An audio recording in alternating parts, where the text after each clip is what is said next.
What's going on, guys? This is Vince with vshred.com, and today I'm going to be showing you 3 methods that you can use to break your plateau.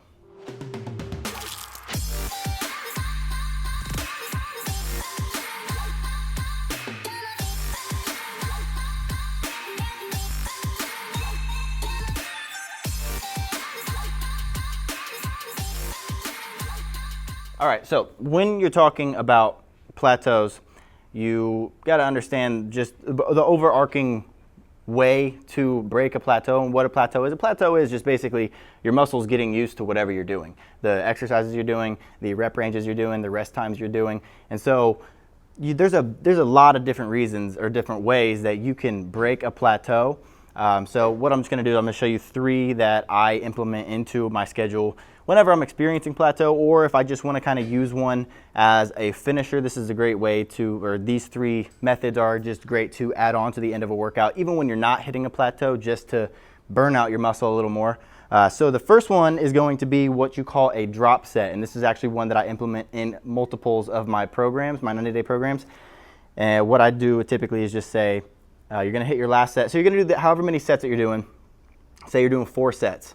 Okay, and you're doing 4, let's just go real simple, 4 sets of 10. So you're gonna go, first set, you're gonna go 10 reps. Second set, 10 reps. Third set, 10 reps. And then what I have them do on the 4th set is drop set to 50% of the weight. So I'm gonna show you exactly what that means, because there's been a lot of questions about it, and it's a great way to increase the amount of fatigue you're creating on your muscle, and then also to break a plateau. So what you would do is, I'm just on a little preacher curl machine here. And what I'm going to do is I have 2 plates, and so basically I'm going to do as many as I can, whatever rep range I'm going for. Let's say I'm going for 8, okay? I'm going to go 8 reps, so I'll show you it. I'm going to basically burn out my muscle, and you're not trying to speed this up, you're not trying to do really fast reps, you're trying to do this set as if you weren't doing anything after it anyways. So you're going to go as many reps as you can. Say this is the last one. All the way till failure, and that's it, okay? I'm gonna run around here, I'm gonna drop down 50%, that's really loud. 50% is just the easiest because you can do something like that, but you can do like 75%, whatever you want. And then what you're gonna do is basically get right back on this, and your muscles that are already fatigued, this should be a lot heavier even though it's 50% of the weight, and you should only be able to get probably 4 or 5, maybe 6 reps here, because what you don't want to do, because as you can see right now, I'm going really controlled reps. What you don't want to do is drop weight and then start doing something like this, where you're letting your shoulders come forward and you're bringing them back with your scapula and rolling the shoulders back and just not really working your biceps. You want to go as controlled form as possible, to where you're really focusing on burning out that muscle, and then on the drop set portion of it, you want to go till failure on that as well. So the first part of it, when you haven't dropped weight yet, you're doing you're doing 100% of your weight. You're gonna go till failure. Whatever rep range you're going for, whether it's 6, 8, 10, 12, 15, whatever number you're going for is failure. That's how you should be lifting in the gym all the time. So after you 50% drop set, you should still go until failure, but failure should be way less reps, simply because your muscles are fatigued, and this is a great way to finish off your muscles just by dropping a little bit of weight and getting that extra fatigue. So that's the first one. Okay, the second method is our pause reps. Pause reps is basically just overemphasizing your what you call isometric contractions. So when you're doing any kind of exercise, whatever it might be, when you're going throughout the rep, there are 3 main contractions. You have your eccentric, which is the way down. So I'm going to be showing you guys this on a incline bench press. So you have your eccentric, which is the way down. At the bottom here, you have your isometric. So however long you hold the weight here, most people don't hold it there at all, and that's why it's a great way to break a plateau, because most people just go right back into it. A great way to break a plateau is to go down and hold it at the bottom, hold it in that isometric contraction, and then maintaining good form, explode up. What you don't want to do is go down and then maybe roll your shoulders forward, use a lot of your anterior deltoid, where you're going to be working your chest optimally. So I'm going to show you guys what I mean exactly. A normal rep would look just like this. You want to, you want to still have the same good form. You want to roll your shoulder blades back. You want to press them down. You want to create that strength in your serratus anterior to get that push from your chest. You're going to go with your elbows going outward rather than just down, and you're going to pause right here. So instead of what you normally see is going down and right back into it, and then they go for as many reps as they can, or however many it might be. Instead, you're going to go down, you're going to go to the full stretch, and then you're really going to pause here while your muscles are being worked. What you don't want to do is come here and just let the weight kind of rest. You want to be working your chest in that isometric contraction, holding it there, squeezing for however long you're going, whether that's 2 seconds, 4 seconds, 10 seconds, and then you're going to explode back up. And that was a really long rest, or a really long pause. And that's why that was pretty difficult.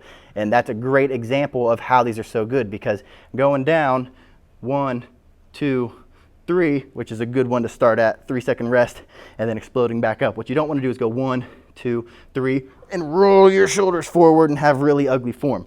Really focus on having good form when you explode that weight back up, because that's going to be the easiest time to cheat your form, is when you're coming from this isometric contraction where your muscles are really, really fatigued at the bottom of a rep and you still have to push it up. That's the easiest time to cheat with your form. So really focus on maintaining good form while you press it back up, and that's what's going to help you break a plateau and just break down more muscle fibers than you have. So that's the second method. And the third method is going to be what I call countdowns. I don't really have a good name for this, so countdowns was, I guess, just created for you guys. What you're going to do is I'm going to show you guys this with dumbbells on just a regular curl, because that's probably my favorite one to do it with, because not only does it really just help your biceps grow, help break plateaus, but it just really gets a good pump. So what you're going to do is grab a weight. So I have some 30-pound dumbbells here, and you're going to go 10 sets. So you're going to go 10 total sets, and you're going to count down. So your first set, you're going to go for 10 reps. Your second set, you're going to go for 9 reps. Third set, 8 reps. Fourth set, 7 reps, and so on, all the way down to 0. You're going to take however many reps you're doing, that's how many seconds you're going to go. So the first one, I'm going 10 reps, so I'm going to go 10-second rest. Second one, 9 reps, 9-second rest. So I'm going to go all the way down. So I'm going to kind of show you just the beginning of what it means. I don't even know how many that is. And I'm going to rest. And so that was 10 reps, so I'm going to go 10 seconds of rest. 10, 9, 8, 7, 6, 5, 4, 3, 2, 1. Pick it back up, right back into it. 9 reps. Wasn't counting again, damn it. Woo!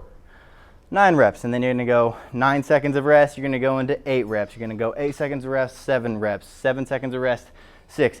And you're going to go all the way down to 0, obviously, to the last set.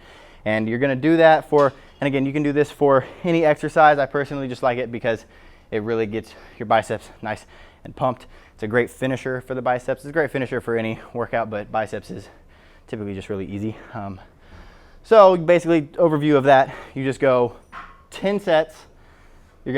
First set, you're gonna work your down. You're gonna go 1 less rep in every set as you go, and you're gonna go 1 less second, starting at 10 seconds of rest, 1 less second of rest every single set as you work your way through these sets. So try that out. Try all 3 of these methods out.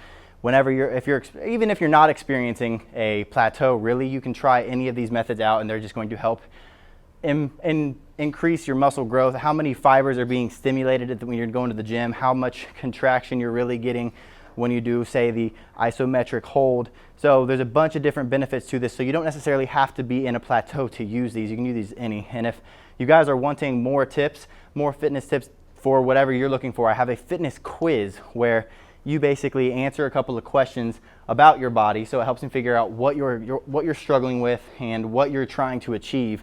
And then it spits out a video at the end where it's 3 free tips, and you can take those tips and use them. And then if you want to carry on, it recommends a program, whether it's our clean bulk program, whether it's our fat loss program, whether it's our ripped in 90, toned in 90 for you girls.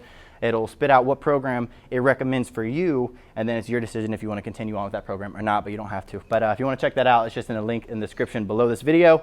Other than that, guys, if any of these methods helped you, if you learned something, if you like this video, please click that thumbs up. It does not go unnoticed. I really appreciate it. And then aside from that, if you guys have any videos that you want me to make, if you have any questions about this video, if you have any comments, concerns, anything, comment them in the comment section below. Just don't be a troll. And then aside from that, make sure you're clicking that subscribe button down there so that you are getting notified when I'm releasing a new video and you don't miss out. So thanks for watching, guys, and I will see you in the next one.